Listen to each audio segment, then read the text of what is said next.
has worked as a police officer since 2007. 2020 was a record year for suicide of police officers in America. 236 suicides and only approximately 170 inline duty deaths. Officers know the risks of the job, and suicide should not be one of them. They are supposed to be the ones responding to the suicide calls. Have you ever felt like giving up, quitting, throwing in the towel? Welcome to Never Ever Give Up Hope featuring Carol Graham. She's an author, health coach, and motivational speaker. Backed into a corner multiple times in her life, Carol shares with you stories on how she overcame some of the toughest obstacles a person can go through in life, but refused to give up hope. Rather than admit defeat, an opportunity was presented, and it involves each and every one of you. Carol will feature spectacular guests who will share their messages of hope, encouragement, and their inspiration to prove why life's adversities only make you stronger. And now, welcoming the host of the show, here's Carol Graham. Worked as a police officer since 2007, and before that he was in the United States Marine Corps. He was deployed for Operation Iraqi Freedom in 2003 and 2005. After an honorable discharge from the Marine Corps, he earned his bachelor's degree and entered law enforcement. This is going to be one interesting interview with Scott, and I am so glad he is on Never Ever Give Up Hope today. Welcome, Scott. Thank you, Carol. It's great to be here. And yes, for the audience, never ever give up hope. So my first thing that I would like to ask you is, as a law enforcement officer and as a Marine, I know that you have had to face huge struggles. You shared that in your story, in your bio, in your books, etc. So I'd like you, if you would please, to paint us a picture of some of the things that you have had to face, including PTSD, depression, anxiety, and, sadly, addiction. It all started back in 2001. I went to Marine Corps boot camp at Parris Island a week after graduating high school. So I was 17 years old, and I mean, not even a full week, if I remember correctly. I go down there. It's obviously a rude awakening where I, as a 17-year-old, am not as big of a deal as I thought I was, like any other teenager would. And then I learned a lot about discipline and teamwork, and it obviously built me into a Marine, a young Marine. My first day coming back from boot camp leave, because I went June, July, and August, my first day back as an official Marine reporting into my first assignment to be trained was September 11th, 2001. Oh my goodness. Oh yeah. I got off the bus at Camp Lejeune, North Carolina, and a Marine came up to us, new Marines getting off the bus, and said, "Hey, there's been a plane that hit the World Trade Center." And like a lot of people thought at first, it was an accident. Anyway, we spent all day glued to the TV, but I remember calling my dad, and I said, "Dad, I have a feeling I'm not going to go straight through college in the reserves. I'm going to get activated at some point for some war of some type." And he said, "No, we'll probably just do a massive air campaign. I don't foresee anything in your future regarding combat." Well, fast forward to 2003, it happened where our company got mobilized. All of us got mobilized for the effort for Operation Iraqi Freedom. And I was there February through August, I believe, 2003. And it's hard to believe it was almost 20 years ago. Yes. But I'll never forget the first night we landed in Kuwait, and we had to drive the Humvees from the Kuwait airport to the base. I saw watchtowers, camp watchtowers with armed Marines manning the towers. And then they said to us, "Hey, there have been people to shoot at the convoys. However, the Kuwaiti police have our back. They're going to be patrolling with us."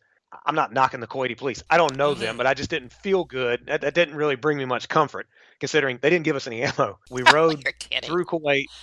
Oh, I know. We rode through Kuwait, got to the Iraq border where the camp was safely, thank goodness. But that was like the first time where I thought, wow, I could die.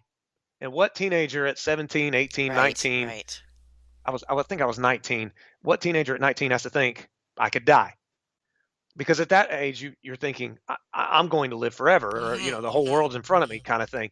But anyway, that was that first initial exposure of, oh, shoot, this is real. And then the Iraq war started, and some Scud missiles went over our camp that Saddam Hussein's army was firing at those of us in Kuwait, and that was nerve wracking. I'm not going to lie. I mean, I'm not going to put up a Hmm, tough man hmm. front. I was nervous about that. Fortunately, made it home from that deployment, and then went back to college. And then I wasn't even.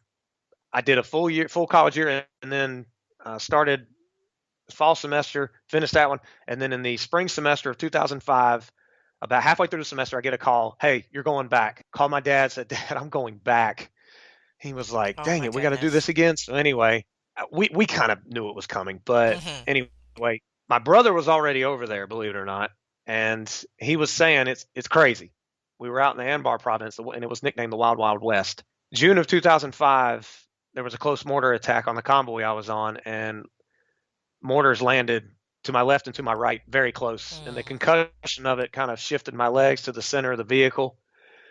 That was the moment that almost killed me, and it was a Wow. miracle from God that we survived. And I'll never forget. I in the midst of that mortar attack, in which the truck that stopped in front of us, and the truck that was in front of us, he stopped. He stopped. You're not supposed to do that. You're a sitting target, Hmm. but he Right. stopped because he panicked. And I got on the radio. I said, "You've got to move." And all I could feel was this overwhelming sense of fear because the mortars weren't stopping. They kept coming in, and we are dead still. And I remember looking down and just praying. I said, God, please help us out of this situation. And I looked out the windshield, and a Huey helicopter was flying right towards us. And it went over us and it went towards the town where the mortars were coming from, and the mortar fire stopped. And when I said that prayer, and we were not scheduled for air support at all during that convoy, but when I said that prayer, I didn't feel alone. I didn't. Wow. Like I knew it was going to be okay, and we were going to get through it, and we did. Thank God, no one got hurt. There was a tiny piece of shrapnel that hit the tire that was on my side of the vehicle. And a Marine that I'm still in touch with to this day, he told me that he remembers looking back and he just thought, how in the world did you guys survive that attack? That incident bothered me. And then there were some more incidents where life flashed before my eyes. But that incident in particular was one that when I came home, I physically came home, but I did not mentally come home. Really.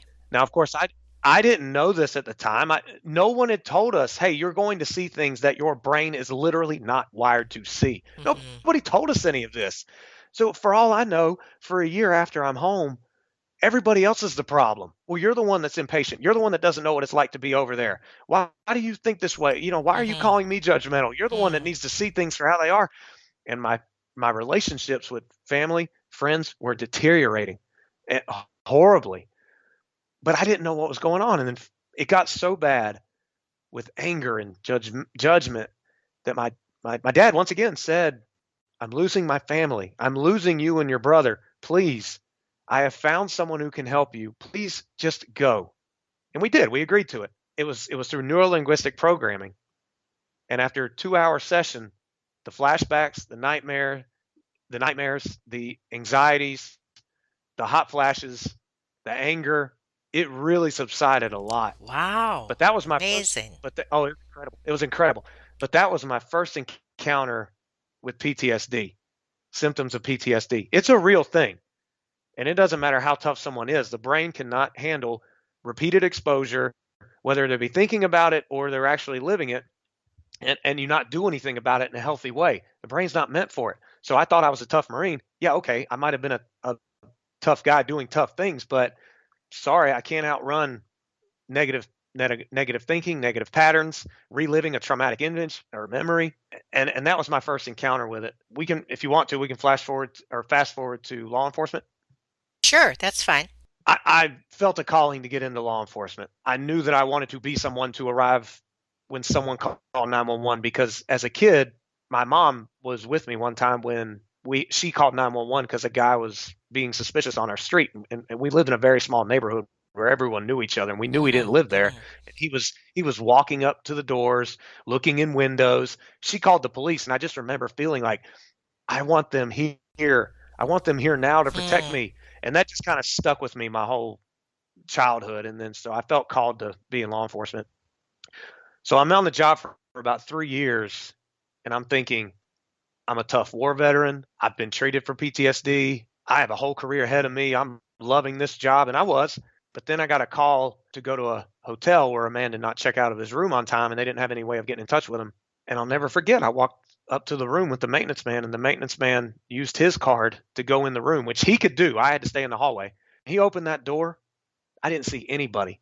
I didn't see any suitcase. And I thought, yes, this guy's left. We'll just figure out where he went. No big deal. And we'll just clear the call.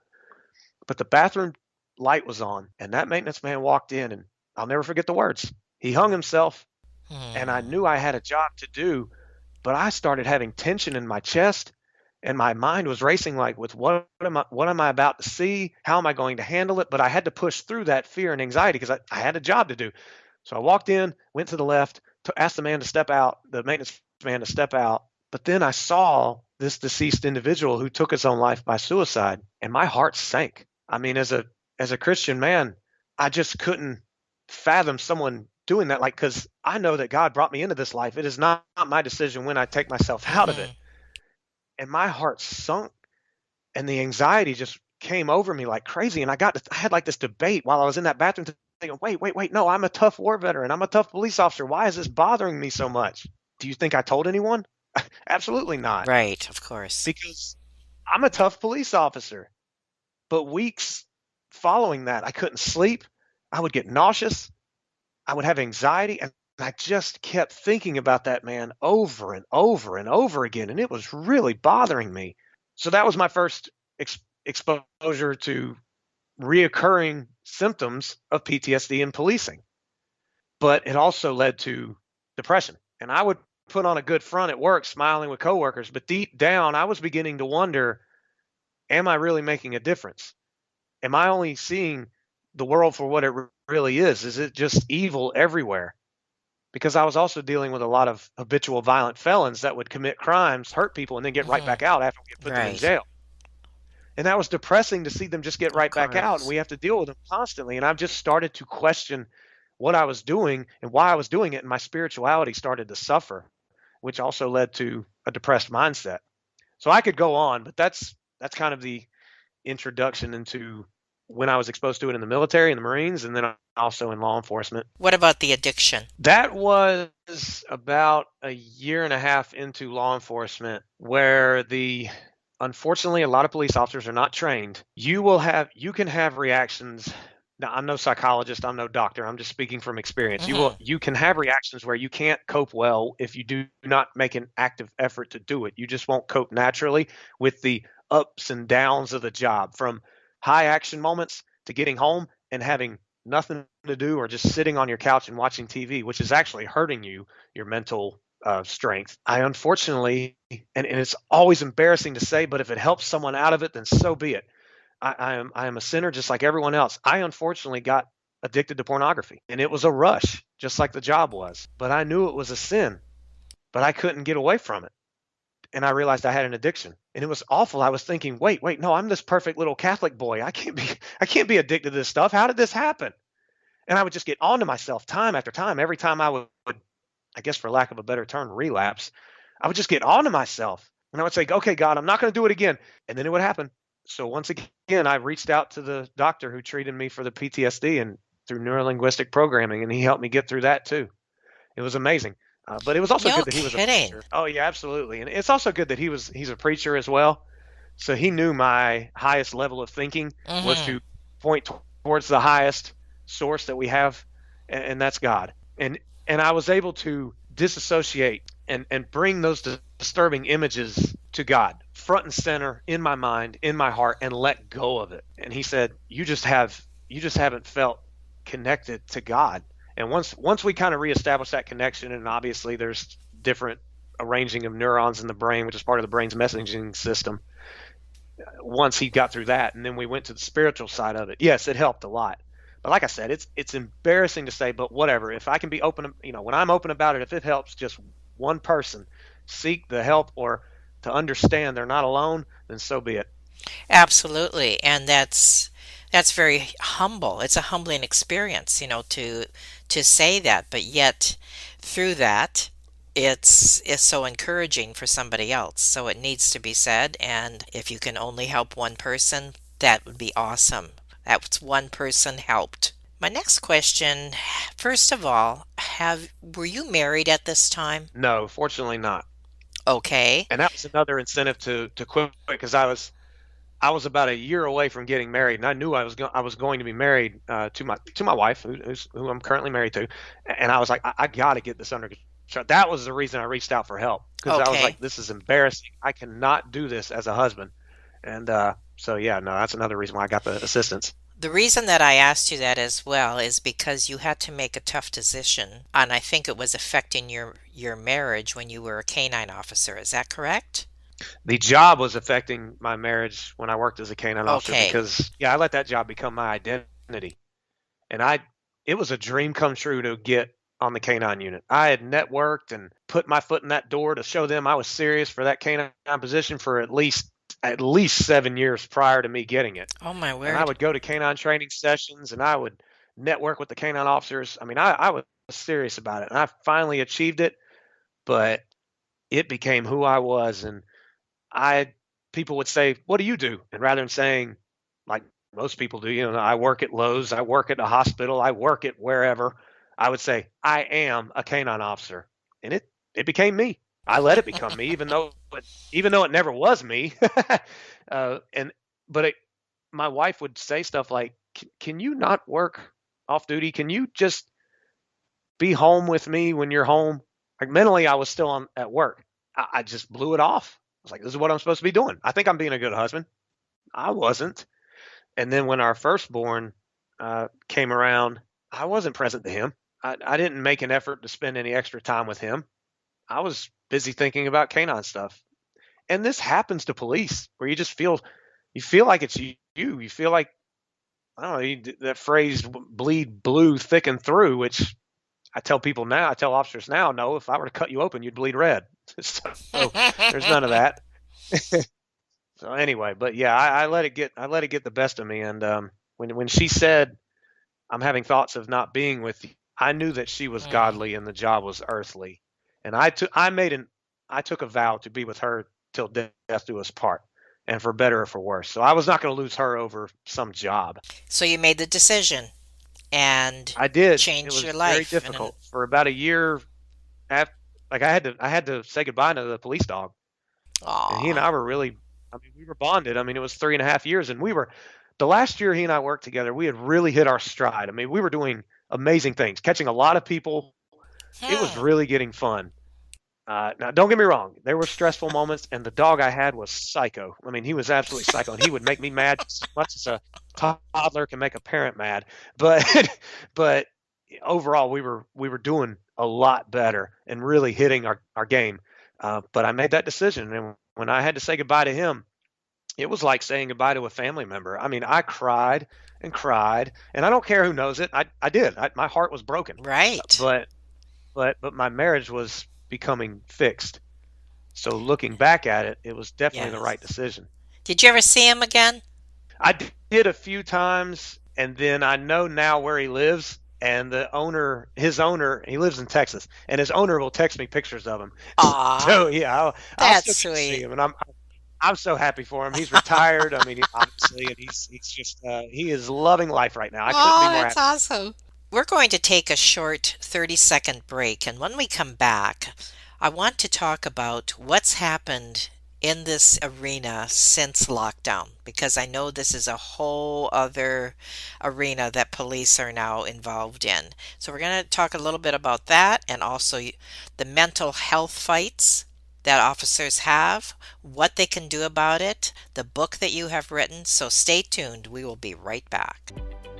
Carol Graham would like to show you the path from misery to miraculous triumph in her fast-paced memoir, Battered Hope. She relates her determination to succeed as someone who experienced one horrendous nightmare after another. Gang raped and left for dead, loss of a child, husband falsely imprisoned, and cancer. Nothing could break her tenacity or faith. No matter what you face, heartache, loss, suffering, or injustice, Carol will illustrate how she became a victor the same way you can. The secret is to never, ever give up hope. Order your copy at Amazon or batteredhope.blogspot.com. Welcome back. We're talking on Never Ever Give Up Hope with Scott Medlin. And he has shared in the first part of our interview today is some of the things that police officers have to endure, overcome, deal with, and the problems that come as a result of that. So this is where we want to talk a little deeper now, because since the lockdown, from what I understand from Scott, is there has been an upsurge of mental health challenges. Could you talk a little bit about that, Scott? I think it really boils down to the fact that everybody has had to alter their life, especially whenever this thing first kicked off. The pandemic really hit us back in March of 2020. I was working as a school resource officer at an alternative school, and I'll never forget a teacher asking me on a Thursday, I believe, what do you think is going to happen? Are we going to be in school next week? And I said, oh, no, we're not going to be in school for a few weeks. They're going to shut down school, and this virus has to pass or die down. Well, I mean, obviously, looking back, it's like, wow, a lot more happened than just 2 weeks to slow the curve or whatever. And I went back on patrol, and then the masks were my first impression of. Obviously, we got concerned about getting the virus, which a lot of police officers have passed away because of getting COVID while working, and the stats show that. But also, when the masks started coming about, it was kind of hard as a police officer because some of our whole job and just executing that job without incident relies on building a rapport with people and showing empathy. And so much of that we took for granted is in facial expressions. And when you're talking to someone with a mask, I'm not going to argue whether they work or not, but it's tough to connect with people, in my opinion. And I know other officers feel the same way when you're just, all you see is someone's eyes. And it just kind of brought about another on the job stressor in one of the most already stressful jobs on the planet. Yes. That's it. Now, I left active policing in August of 2020 for family reasons, and I've worked for the last year as a part-time police officer. But the pandemic has definitely made it so that not only do you have to go to work in uniform, which makes you a target, or drive a police car, which that's a big target because officers are getting ambushed now. Well, it appears they're getting ambushed still at an alarming rate. That's nothing really new, unfortunately. But then you have to deal with the 5% of the population, and some of them over and over and over again.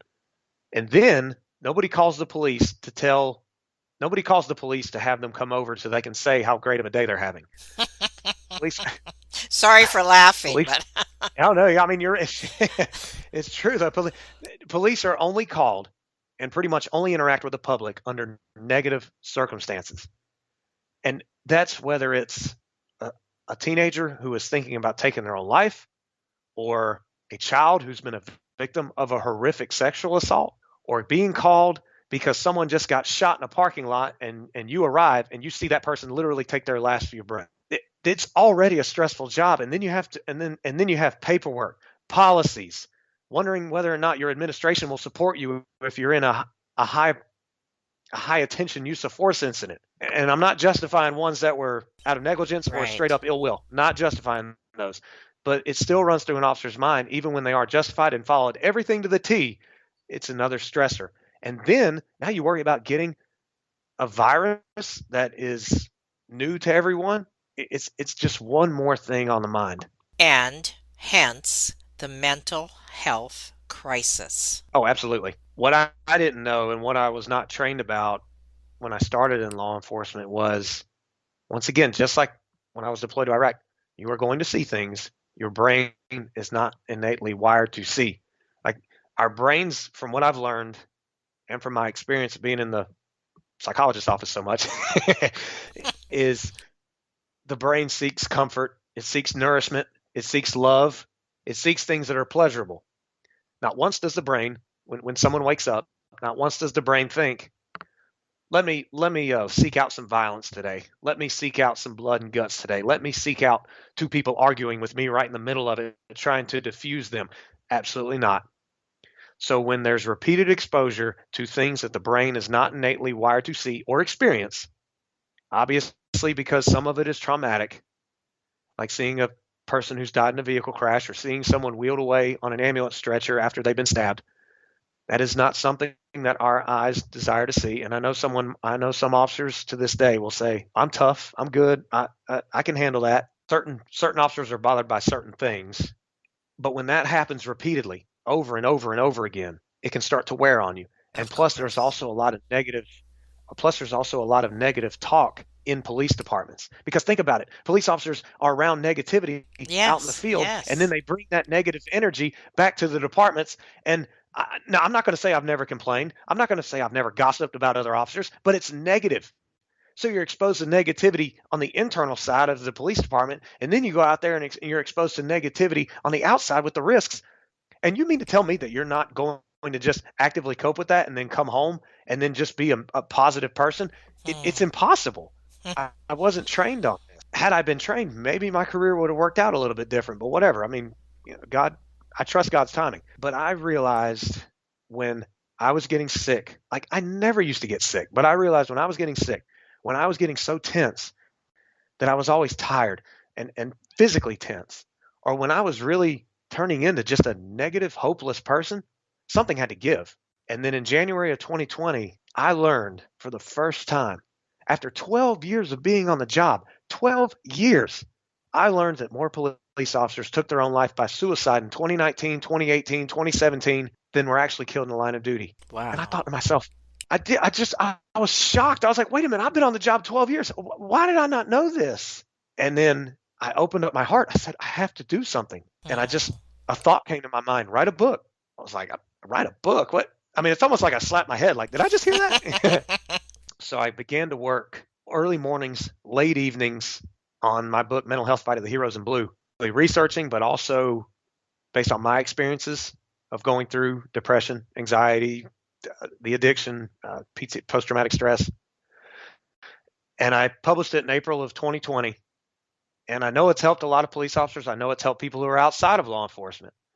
But I basically go into how what I've mentioned several times already, how the brain's not wired to see what we see.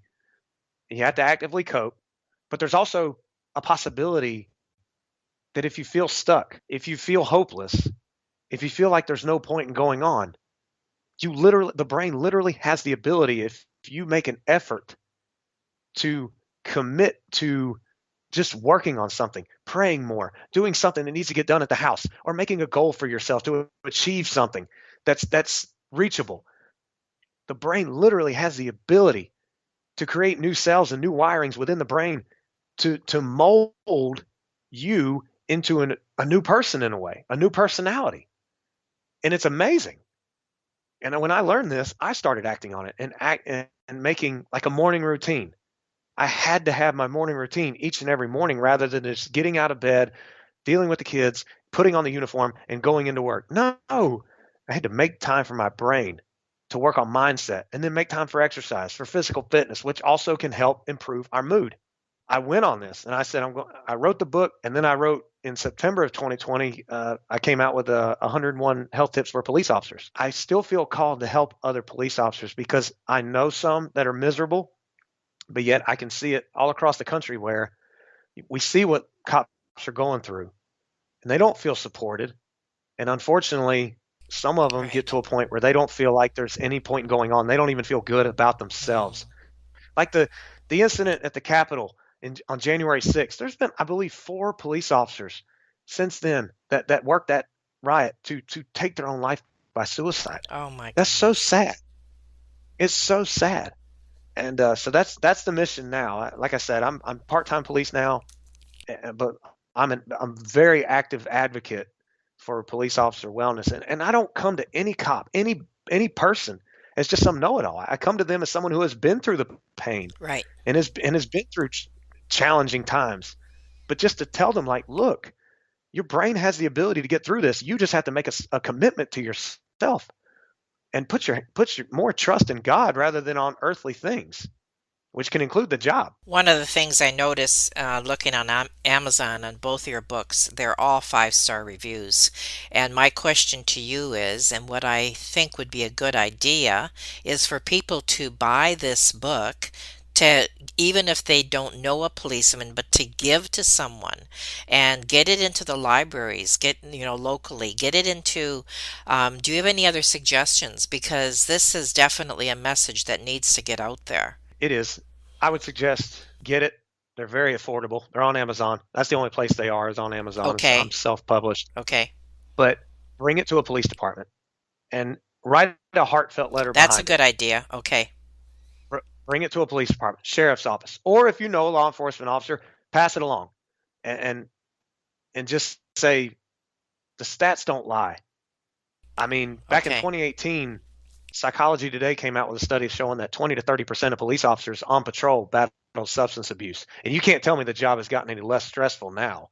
Right. And then the Department of Justice came out with a study. 15% of police officers are battling post-traumatic stress symptoms. I mean, we're talking thousands of officers here. And I just hope that, like, there are certain things that police officers are trained to do, and to have it become an instinct, so that when an external threat or an external risk is presented, they know what to do without even thinking about it.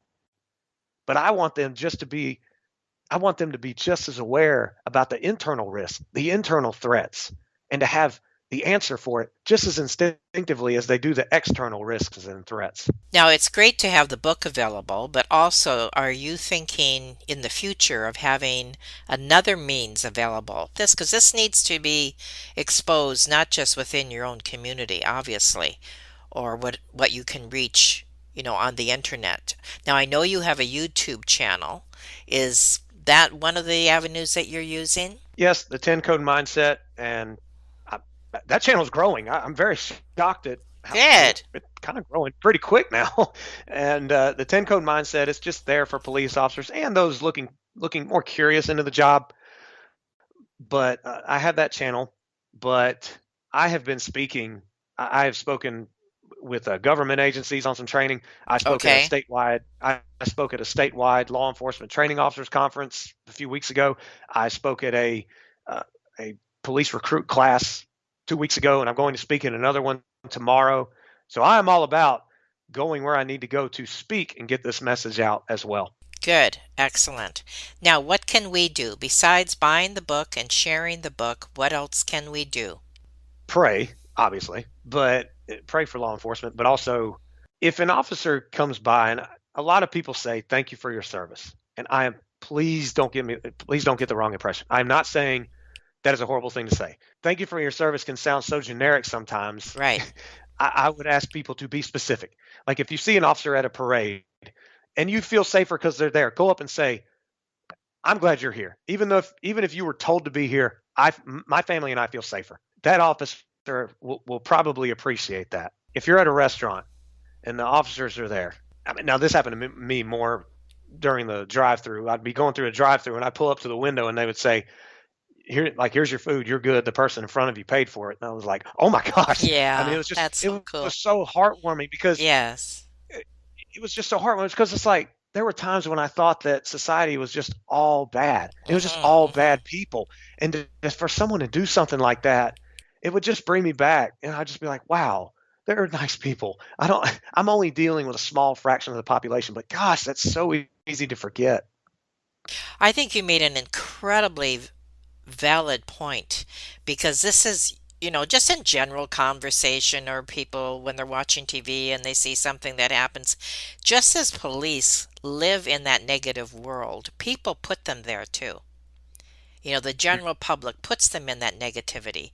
And I've done exactly what you said, is by saying thank you for your service, but because I didn't know what else to say. But that is awesome to think, let's go one more step. Let's go a step deeper. Let's admonish them for something specific. I think that's great. Let's make their day. Look what they put on the line for us. And is that kind of what you're And saying? also, yes, and just be specific with how you really feel. But that leads me into my point. Next point. I have had people who wanted to talk about the controversial subject of controversial subjects and incidents that Right. other police officers have been involved in, and I have never strayed away from those conversations. And you'll find that a lot of police officers are very open to having those conversations. That's good. So if you're curious about why did something unfold the way it was, first off, every officer is probably going to say, "Look, I wasn't." If they don't know every detail, they're going to tell you that because the details matter. But also, I've had conversations, particularly when I was in the schools, where there were students that did not like the police officers at all. I mean, there was one young man when I was a school resource officer. He had a family member who died while in police custody, and it was investigated by the state agency. Every officer was cleared, but come on. I mean, he was a teenager, and that happened to him. Obviously, he looked at me and only saw the deceased family member. I had to have the empathy to respect his anger, to respect his sadness. Our first encounter was not good at all. But after a few weeks, and some people that knew him and encouraged him, I played in a basketball game, a pickup basketball game, out of uniform. I played in a basketball game for a mentorship program that he was a part of. And, and what do you know? At the end of the game, we shook hands. And a few months later, during the fall semester, I invited him to a veterans breakfast, and he came with me. And they had him fill out a sheet, and it said, "How do you know the veteran who invited you?" And he put, "Friend." Oh my So I'm just goodness. saying. So Wow. I'm just saying, like, officers have to have the conversations, but people have to be willing to talk with officers also. Just don't say like accusatory statements. You don't know there's a person behind that Mhm. badge. Mhm.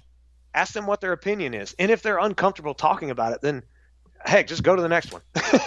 But it's something that police know they have to do now is have conversations with people. That really helps bridge the gap. And people might not agree on everything, but then again, like a college professor told me, if we all agreed on everything, the world would be a very boring No place. kidding. Absolutely. Well, you've covered a lot of area, and in the post show notes, there's going to be all the information you need about Scott's books and everything that we talked about today. And I encourage you to share, share, share.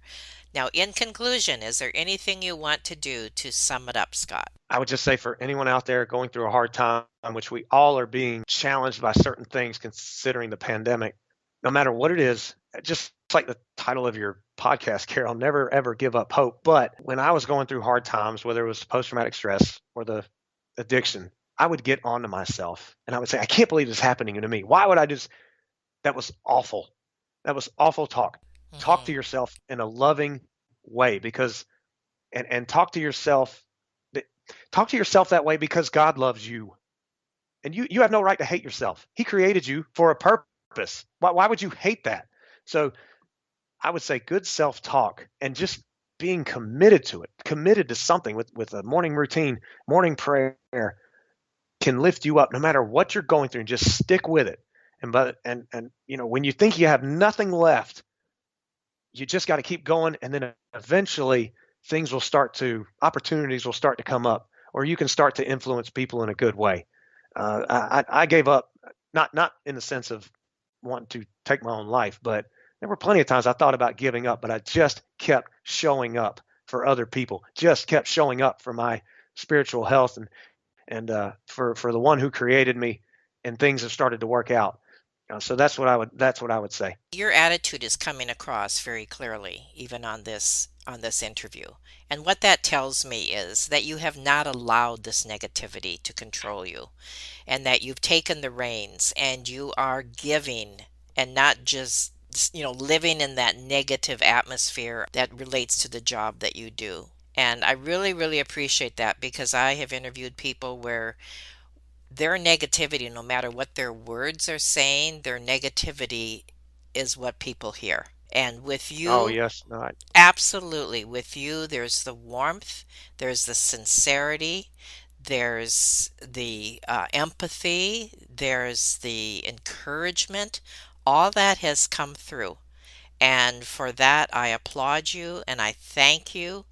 And we will definitely get this word out on as many channels as we can, because you only need one person to make a difference, and that one person touches another person, etc., etc. So let's take this torch and run with it. And we thank you for what you shared today, Scott, on never, never, ever give up hope.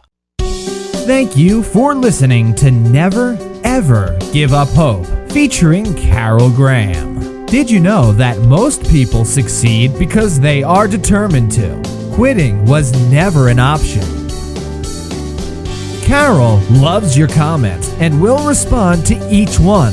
So please subscribe and review this podcast. A rating of 5 stars would be outstanding and appreciated. Remember, if you are still here, there is always hope.